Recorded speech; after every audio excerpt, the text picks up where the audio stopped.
Sir पर मुकुट रखा, छींक हो गई, पट्टा पर पैर रखो, रपट गई, गिर गई।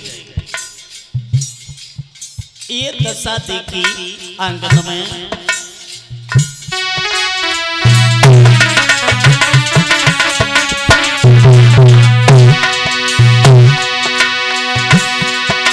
महाराज बिलैया घर में रोई रही है, देख दशा बिल्ली के भाप बतिया गई।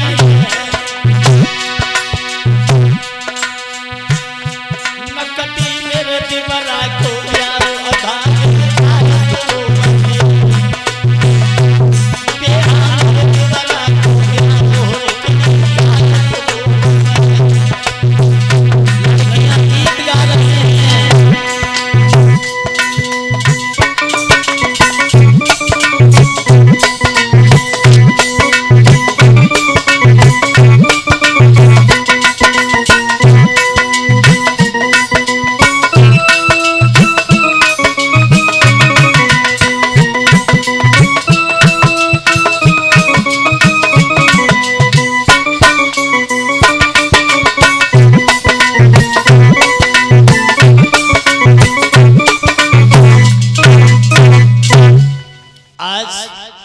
भाभी जब दूल्हा बनाने लगी है, अश्गुन होने लगे, लेकिन वो राजा कोई अश्गुन नहीं मान रहा है। बताओ, आज जब भाभी दूल्हा बनाने लगी है और दूल्हा बना करके तैयार हुई, शिषपाल कहने लगा, भाभी कोई कमी तो नहीं रह गई।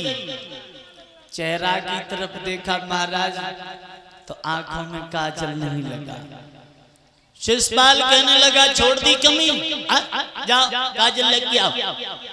भाभी कहीं काजल लेके आई आज, और उस समय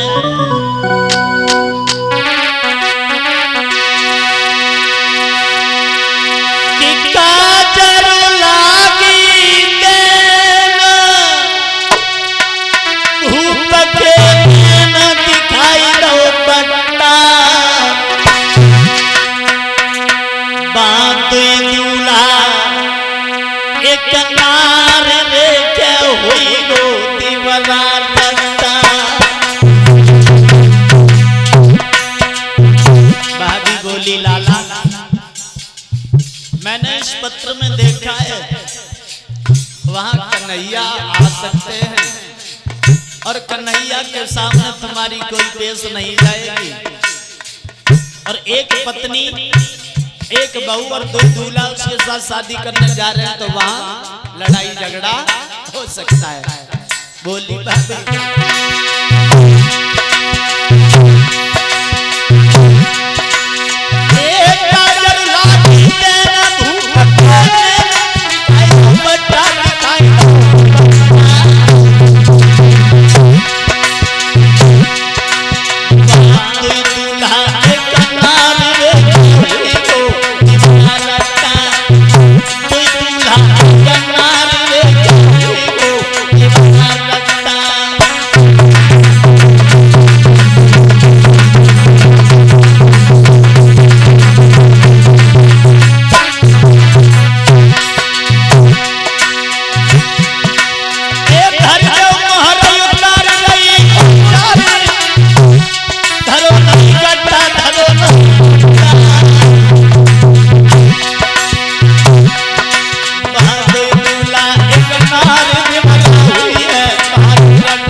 आज भाभी कहने लगी है शिषपाल वहां कन्हैया आ सकते हैं और वहां पहले से रिश्तेदारी है, एक काम करो तुम न जाओ। शिषपाल कहने लगा भाभी क्या कह रही हो, कन्हैया आएगा तो क्या करेगा वो? कहने लगा भाभी कुछ नहीं होगा कि सुने भाभज के बैन उठी तन ज्वाला और मेरो का कर सके नंद को लाला। आप चिंता न करो, हम दूल्हा बन गए और हम जा रहे हैं। जब जा रहे हैं तो खाली हाथ नहीं आएंगे, उधर से रुक्मिणी को लेकर के ही आएंगे। मौसी के पुत्र दंत वक्र को आदेश दे दिया कि कन्हैया आ सकता है तो फौजों की आवश्यकता पड़ेगी, फौज तैयार करो। आदेश की देरी वहां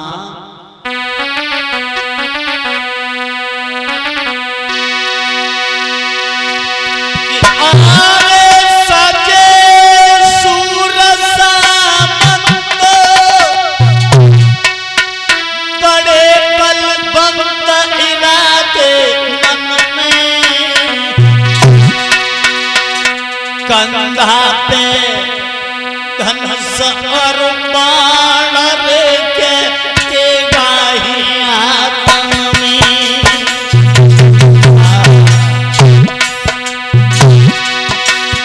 कंधा पे धनुष और बाण लेके के गाही आतन में।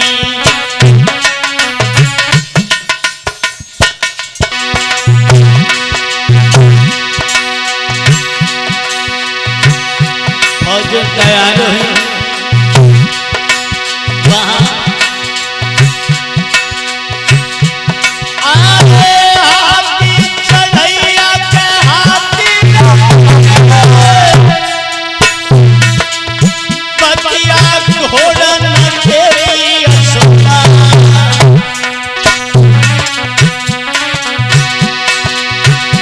आगे पालन पानी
आज चंदेरी से शिषपाल फौजों को लेकर के कुंदनपुर के बाहर जाकर के फौजों को रोक दिया। चारों तरफ से नगर को घेर लिया है। और ये बात मानता हूं जब रुक्मिणी को मालूम पड़ी कि मेरे भैया के साले चारों तरफ से मेरे नगर को घेर लिया है, तो हृदय पर वो वज्र सा बैठा के उसे सहन नहीं कर सकी। रोने लगी, कहने लगी, श्याम मैं हरगिज शिषपाल की दुल्हन बन करके नहीं जाऊंगा। अगर मैं गई तो जीवित नहीं बल्कि मेरी अर्थी जा सकती है श्याम। और रुक्मिणी वहां रोने लगी और रो करके कहने लगी, कन्हैया कहाँ है आप? और रो करके बोली है रुक्मिणी माता कि दीन नहीं तकारी श्यामा कन्हैया तुम